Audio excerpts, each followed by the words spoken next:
There is a question, is the attitude of Islam to history. And in fact, what we find, the basic attitude is that all history is in fact an Islamic history. That means that all the major figures of history basically are Muslims, from Adam down to our own time.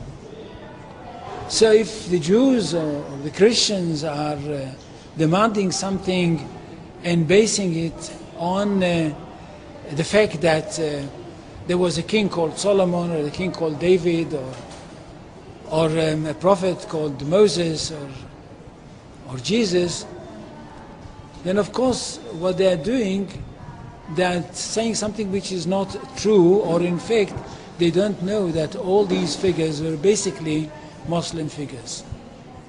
They were, in fact, since the creation of the world there is only one religion, and this is the religion of Islam.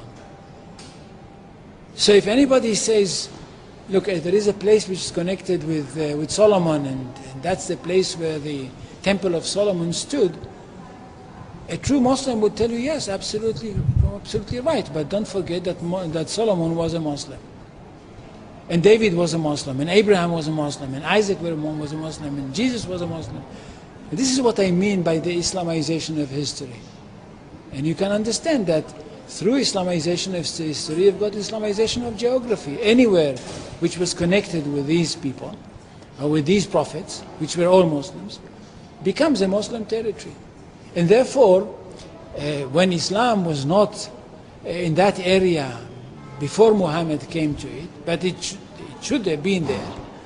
In that area, I mean in the Middle East or other parts outside the Middle East, which are now Muslim parts. Any place like this had to be freed, not to be conquered, had to be liberated. So Islam appeared in history in the time of Muhammad, or reappeared in history from their point of view, reappeared in history as a liberator. And therefore there is no Islamic occupation.